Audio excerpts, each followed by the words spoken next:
Welcome to Global Bones podcast, where companies cross borders. In today's episode, we are interviewing a professional with a wealth of experience in the events industry worldwide. We talk about the importance of human interaction, how cultural differences matter when doing business abroad, and how technology is driving innovation in this face-to-face sector. Are you ready? Let's get started.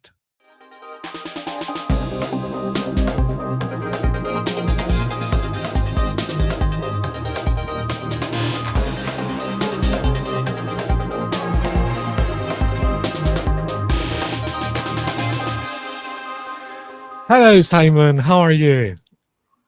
I'm very well. Thanks for inviting me on your show, Oscar. Yeah, it's my pleasure. And could you please briefly introduce yourself and tell us what's your background up to Closerstill, please? Yeah, sure. My name's Simon Blazeby. I am Group Director for Closerstill Media. I look after the portfolio of Spanish technology shows. And in terms of my experience, well, I have been in the exhibition industry for over 20 years, running exhibitions in the UK, Spain, Germany, China, Saudi Arabia, Mexico, all across the world. Unfortunately, here in London, working across a portfolio in Spain. So nice to be here. Yeah, amazing. And how has this really interesting background, like multicultural background, shapen your current position? What's the influence of all these, or what's your learnings of all these multicultural event planning in terms of Spain and specifically Barcelona and Madrid events?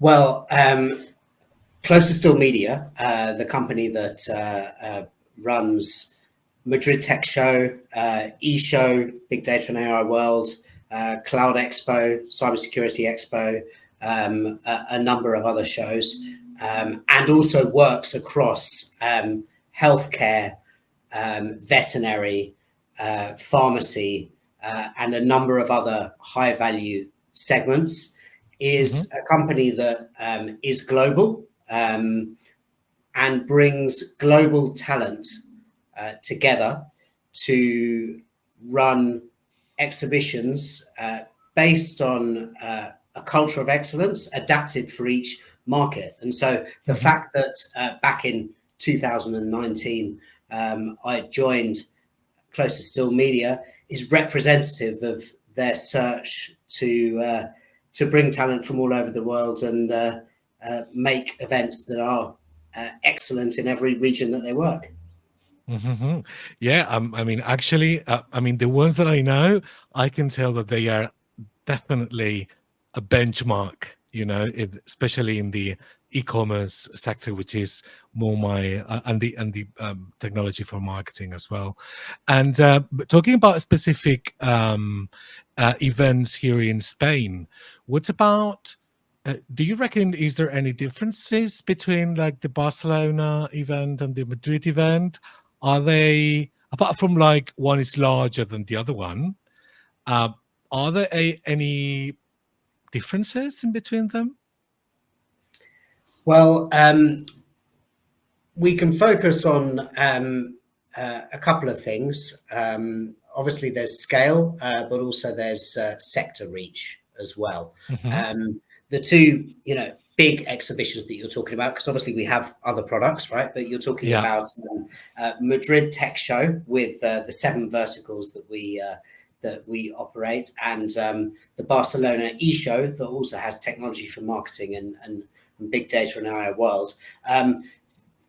They're both excellent shows, and really, I think, yes, the difference is scale. Madrid is having a particular boom at the moment with regards to technology and e-commerce investment. It's becoming a technology hub, and for that reason, having the eShow and technology for marketing co-located with Cloud Expo, Cybersecurity World, Data Center World, Connectivity World, and Big Data and AI World. Lots of worlds there. Having all of these, events together enables us to drive the potential of Madrid through the synergies that there are between these various different segments.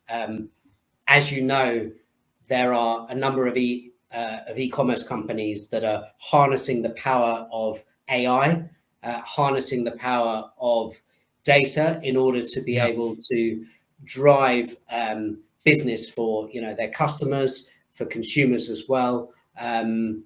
There's a big push happening in that market, but also key e-commerce buyers that will incorporate in technologies that will look for better ways to drive their business, to drive their logistics operations, and so on, will need to work together with IT teams, will need to work together, with, if it's the head of digital, the head of e-commerce, who'll be working together with the CTO, the CIO, in order to be able to drive efficiencies across multiple different areas in the business, to be able to run a better operation, whether it's through arriving better to their consumers, or whether it's saving costs. So, really through having the whole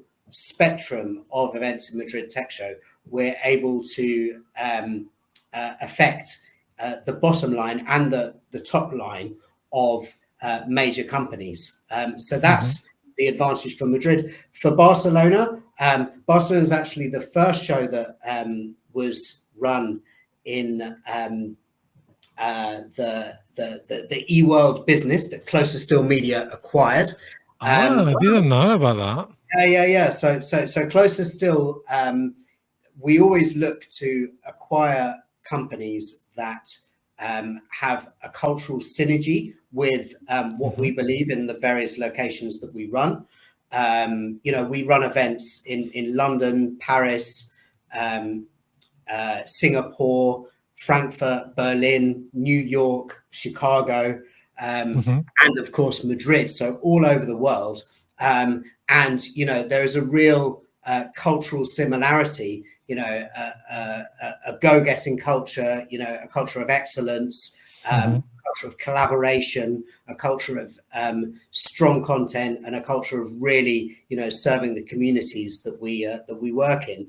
And when we acquired the business, we had two jewels in the crown already of the Spanish Closerstill operation. And the Barcelona event, the fact that it focuses on e-commerce technology for marketing traditionally means that it's always been, a purely e-commerce event, which is great for, that community. And it also brings a whole other series of decision makers from, the Balearics, from Levante and so on, may not necessarily go to the Madrid event, but also it works and dynamizes certain sectors that are stronger in Barcelona. So, you've got the pharmaceutical sector, which is very strong in Barcelona. You have, the fashion and textile sector, certain areas of media, certain areas of, import, export and logistics that are, very strong, in the Barcelona and surrounding economies. And the fact that we launched the Big Data and AI World as well after the success of Madrid and Barcelona shows that event, that our Barcelona eShow event, as is represented by the growth that's happening, is still as good an e-commerce event as the Madrid event. So both very strong events. So now that we're talking about like your biggest events. I think that you're also doing like smaller, like more one-to-one-ish events in other cities, because sometimes, you know, when you think about e-commerce or like technology or whatever, we tend to think about the two big poles, which is like Barcelona and Madrid. But I think it's also like very interesting how you, like from Closerstill Media, are organizing like smaller events that also have like an impact in across like through the year. No, what do you Yeah. think about? I mean, what's the take on having these like not so large events across and through the year?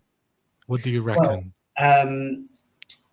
Closerstill Media as a company, a global company, and a global, events Hmm. company, always looks to serve our markets in the way in which they want to be served. Yeah. So Hmm.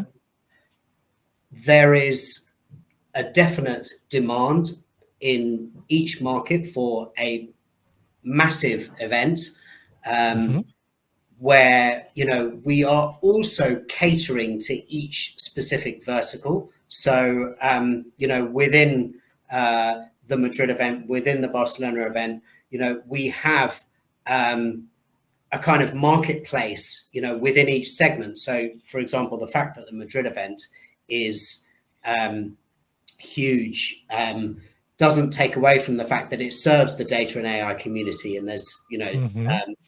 meetups and sessions in just that community. It serves the cybersecurity community. It serves the e-commerce, community. But of course, there are needs for throughout the year opportunities, smaller opportunities to Hmm. meet up, and we do this through having special meetups and networking sessions for exhibitors of our of our larger shows. But then we also have forums, and we actually, this is a pattern that we have Hmm.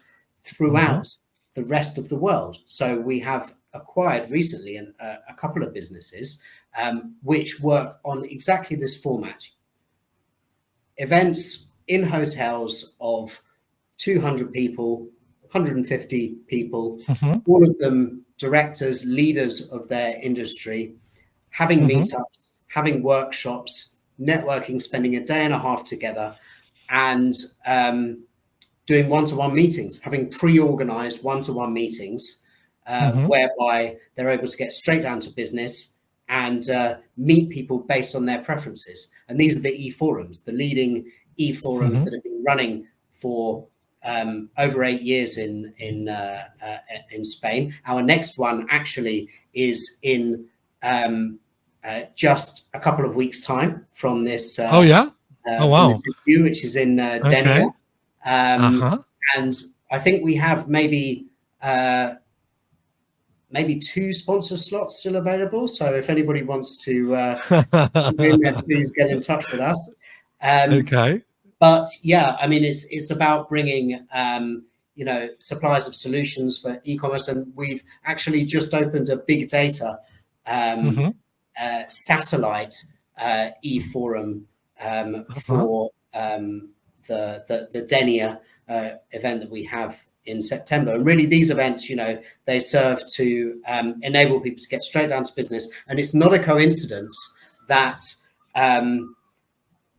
after COVID, in fact, number one, Spain was the first division of Closerstill Media to run an event in the whole of the world across our company. But number two, that the first event that we ran was an e-forum where we brought Oh really? 150 people together with face masks out on the beach in Tarragona to be able to do business with each other because they'd been dying to do it for so long. Oh yeah, of course we did. And now you have sort of like answered my question, because I was about to ask you if this sort of like structure of like having like a large event and then some satellite events was just Spain or in other countries as well that you work? Yeah, it works across other countries. Other countries. We Uh-huh. have we have the same kind of format in the US, in the UK, Mm-hmm. across Singapore and Asia, across other regions in which we work. Mm-hmm. Who is responsible for those differentiated events offerings is different in every sector that we work. For example, Mm-hmm. we have some other businesses that we've acquired that only specialize in In those that sector. events. So, for Uh-huh. example, we've acquired recently a group called Commerce Next that specializes in e-commerce events in their flagship event is in New York, Mm-hmm. leading e-commerce meetup, the number one in the US. And that is a kind of hybrid between the kind of like one-to-one format that we have and, an exhibition. It's kind of like a conference. It's Mix. like a Uh-huh. very high value, high-end attendees and marketplaces. Mm-hmm. And then, through Open Room across multiple segments, healthcare, technology, edutech, and so on. In Mm-hmm. many areas, we have these one-to-one events that serve and kind of bounce off the exhibitions that we run as well. Mm-hmm. Fantastic. And now coming down to some tips that you could give the audience. Do you reckon that like exhibiting, like going to a fair or to an event as an exhibitor is just for well-established companies or also for startups? What's the break even there? What's the point in like, okay, I have already been on for like X years, whatever. Now is my time to go to exhibit it, to exhibit in a fair. What's your view? What's your point of view? Obviously, you're going to say that both, but what's your expert answer about this?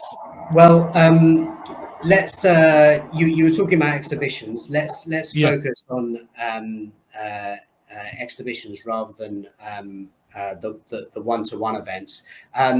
Exhibitions really work in fast-moving, highly fragmented markets. Mm-hmm. Okay, so they are perfect for the technology market. They're perfect for the healthcare industries, and so on. Anything that's fast moving.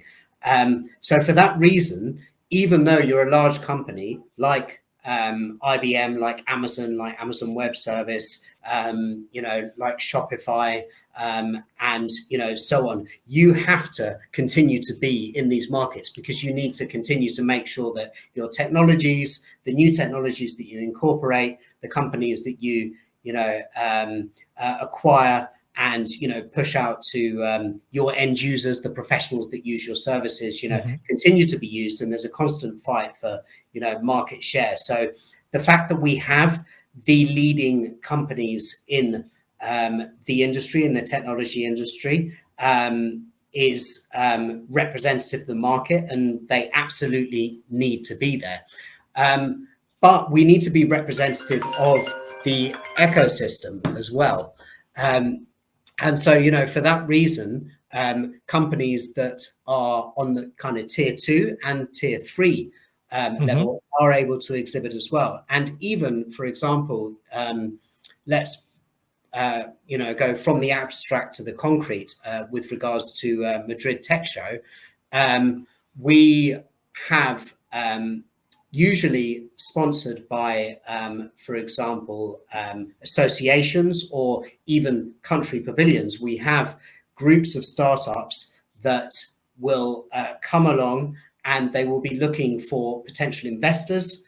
They will be looking for maybe companies to incorporate them as incubators. For example, large banks come to do that, or even some of the technology companies, some of the big infrastructure players like the ones that I just mentioned, will see certain companies and be interested in incorporating them into their portfolio. So really, there's an opportunity for the whole technology ecosystem to be involved in Madrid Tech Show and in the Barcelona eShow. Okay, so no matter your size, you have to be there exhibiting, definitely. Yes. And now, okay, imagine that I do agree, and then I decide to go and exhibit there. What would be your 3 tips for those who want to exhibit, like the big things that they need to do, like a must do when you go and exhibit in an exhibition, okay, in an event? Well, it really depends on the size of the company. Yeah. The objectives of each company that participate in a show like Cloud Expo, a show like eShow or Technology for Marketing will be different according to what kind of company you are. If you are an Amazon, you are looking, depending on your division, maybe for more companies to use your payment solutions, more companies to use your logistics solutions, more companies to use your marketplaces, and then you will be explaining the benefits of these retailers, these brands, incorporating a larger part of their portfolio into your offering. If you are a technology supplier or a platform supplier, then it really depends. Once again, it depends on which division is investing. If you're a company such as BigCommerce, Shopify Plus, PrestaShop, each one of those platforms will have their own objectives according to how much of their content that they have at the show, of the sessions that they do, is focused on enterprise companies, which for us forms around about 60% of our audience, companies, retailers that are able to have a very large investment and a large revenue, and how much they want to focus on PYMEs or SMEs, and scale ups as well. And really, a lot of the time, these larger companies will want to have different strategies to target the different kind of markets that are represented within the show. So I would say, in terms of advice, for a larger company that is able to tailor to a number of different markets, work with the organizers in order to be able to identify how to reach these companies, whether it's through the VIP lounge, whether it's through the keynote theater, whether it's through having a top case study that you're able to present to 300-400 of Spain and Europe's leading e-commerce or technology professionals, and if you do have a part of the division that is at the show that is focused on SMEs, on PYMEs, then once again work with the organization to be able to make sure that you are targeting them in the right way, maybe in some of the smaller theaters with some dedicated, how-to sessions. Because at the end of the day, coming to an exhibition is all about connecting with your audience, and it's all about generating enough interest and inspiring people so that when you do your follow-ups with all of the data that you get afterwards, and all of the people that you can contact afterwards, you want to make sure that they've received the right message and they're intrigued by the content that you've been able to present. Yeah, I do agree. But what about for a newcomer, like for a new, like, let's say an SMS that wants to exhibit? Is there any recommendations that you could give them in terms of, like, I don't know, the space, or how do they have to interact with other people? Yeah, absolutely. I mean, we Because you have have focused, sorry, because you have focused on like the big ones, and definitely maybe the strategies could be different. But imagine like a new company who decides to exhibit. What do they have to consider, like planning before going? Yeah, I mean, just to be clear, we have 400 exhibitors at the Madrid Tech Show, and around about 160 of those are specifically for the eShow, for the e-commerce industry. Of those, maybe 40 are big bellwether, big leading companies, and then the rest are, tier two, or emerging companies that are looking to target those small to medium enterprises. And some of them have never exhibited before, or some of them are fairly new to exhibiting. And really, the message that I would give is, number one, be very clear about who you are. If you're doing a speaking session, make sure that you don't,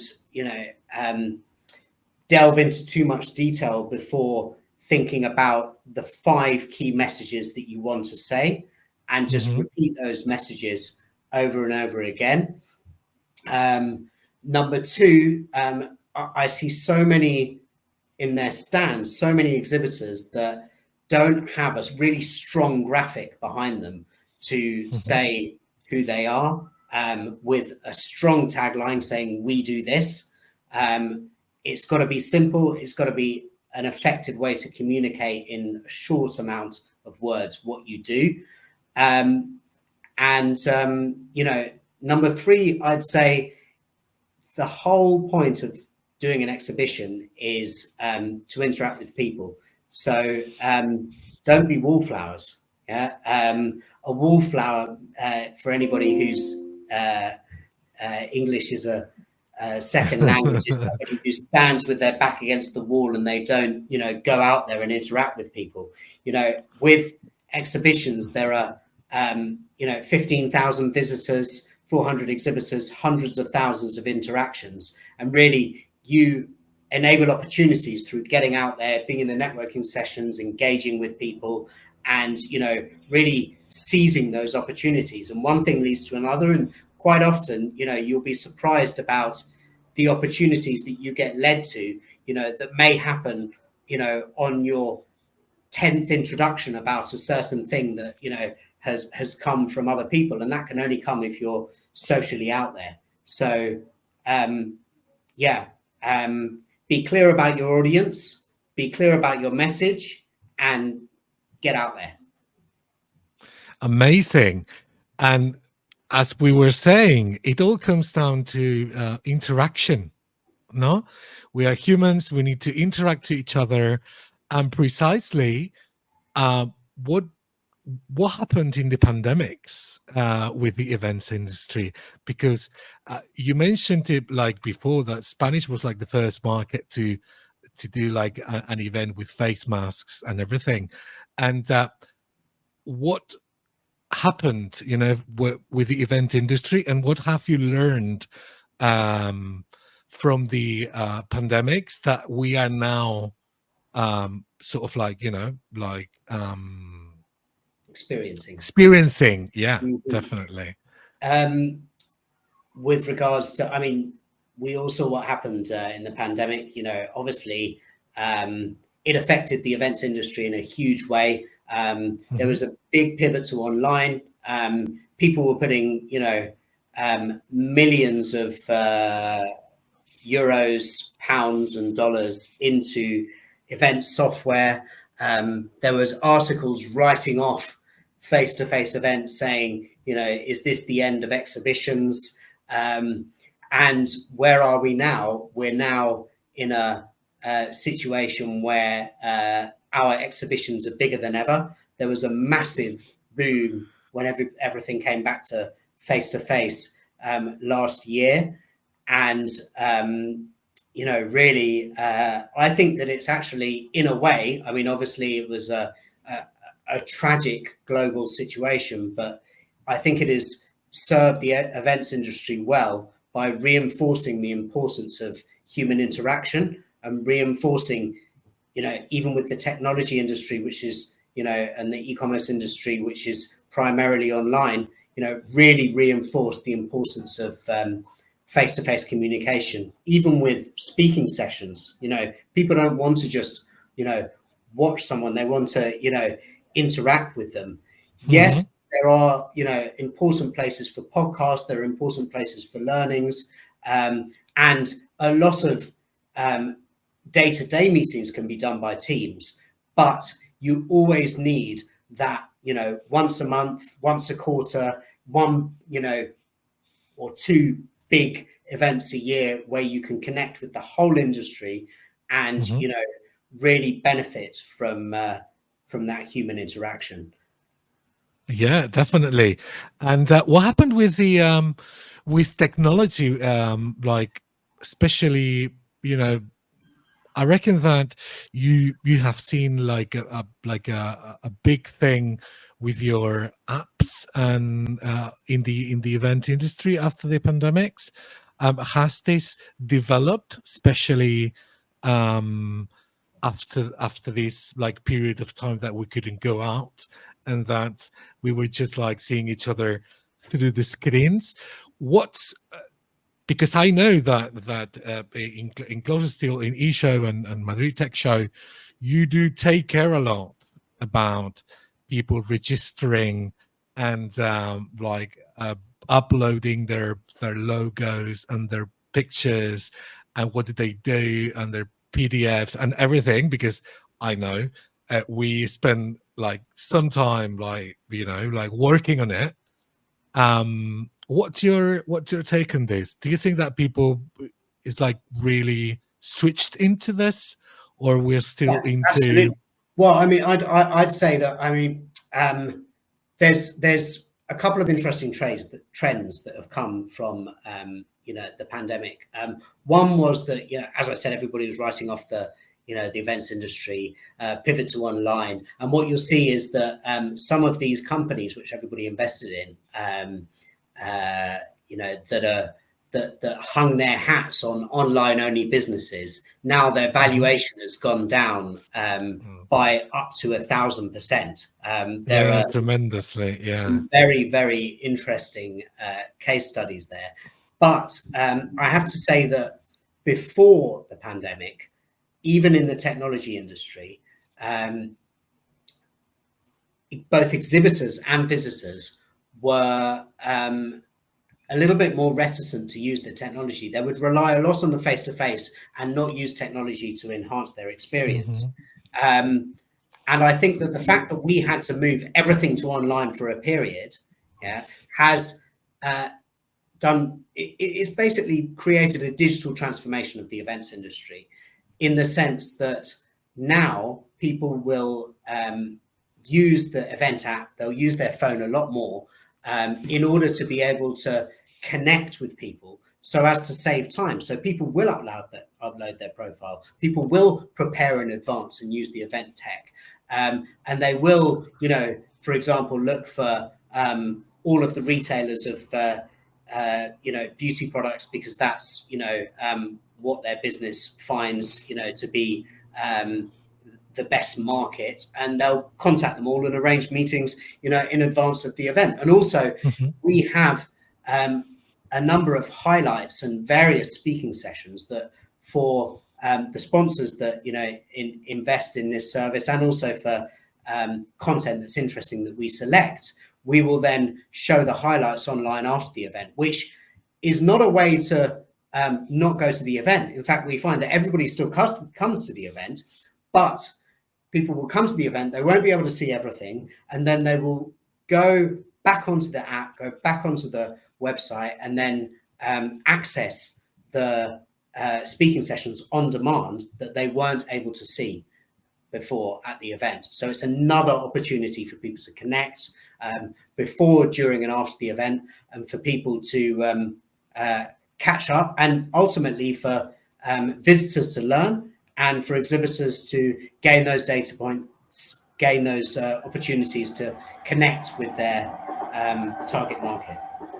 Yeah, definitely. I mean, I do remember when, when we used to have like thousands of like business cards after an event. And it was so crazy, like then to organize them and to categorize them. But now it's just like perfect with the aid of like, like a proper app that helps us, as you have said, work through the before and after the event. And now just like coming to the end, because I think we've covered a lot of things. What do you reckon the future of the events industry is? Come on, give us some fortune-telling advice. What do you think the future would be like in the events industry? The future of the events industry. Well, I mean, there are many leaders of the industry that everybody has their own opinion, and I'm sure there are people. What's yours? What's yours? Yeah. But no, I mean, I think that digital supportive events will continue. I think especially what I'm seeing through what we're doing and through what I'm seeing as trends in the industry is hyper personalization. So the way in which we're able to use the tools of quite a lot of the time our exhibitors to be able to properly, dig deep, hyper segment, and use data, AI, and really personalized content based on people's preferences, based on machine learning, to be able to fully serve our visitors, to be able to fully serve the needs of our exhibitors, so that if you are a for example retailer that is looking for an AI tool that is able to better requisition your stock as an interface that goes from your supplier in India through to your front end on your website via your Amazon profile, to be able to measure that demand and learn and have that fully interconnected. There's a supplier for that, and if you're a visitor that is looking for that, you will then get a list of suppliers and a list of content and speaking sessions that specifically enables you to be able to find that information at the event, not just generalized messaging that goes out to you about the whole event, but really specific tailored content. And I think that within exhibitions is the trend. Still large exhibitions, but hyper personalized content targeted to what you as a business are looking for.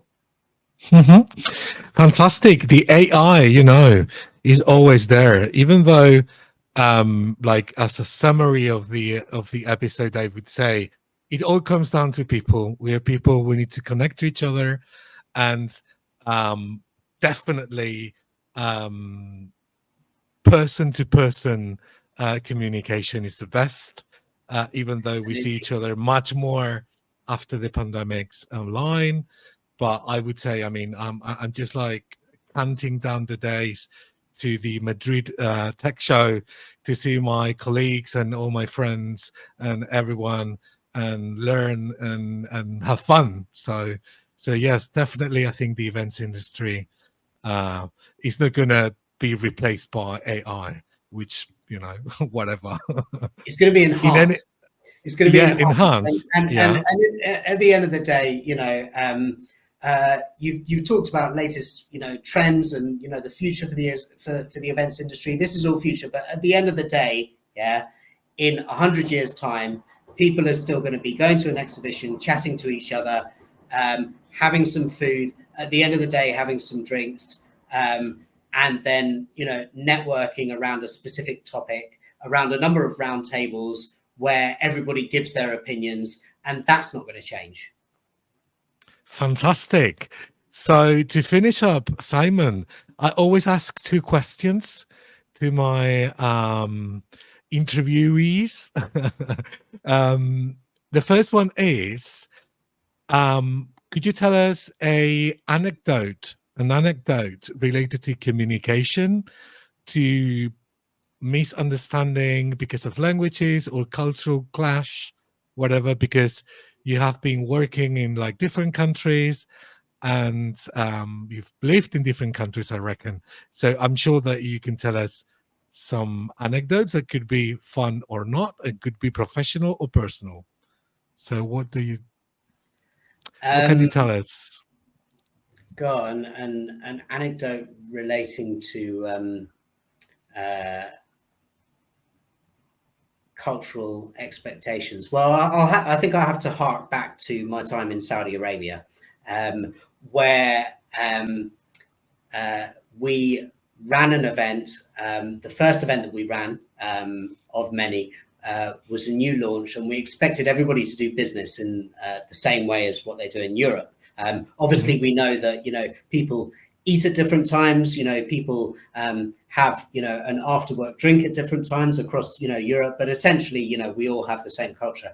In Saudi Arabia, because it's primarily Islamic state, the whole pattern of working is completely different. So people are praying up until 4 o'clock in the morning, which means that a lot of leading CEOs and directors will be sleeping until late. But also it means because it's so hot as well early on in the day, people will quite often go out and do their business in the afternoon. So we open the exhibition at 9:30, 10 o'clock in the morning.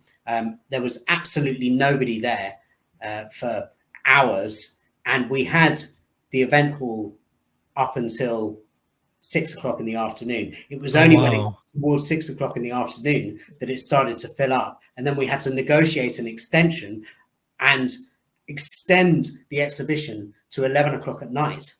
So the working hours are completely different in that part of the world for exhibitions, and it showed how we had to adapt our business to the cultural needs of the country in that case.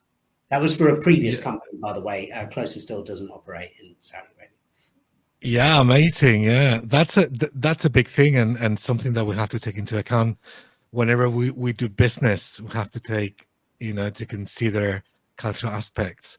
And then the very last question to finish off this really amazing episode: what who would you reckon I could invite to this podcast to be here discussing some cross borders and some international business here with me? What do you reckon?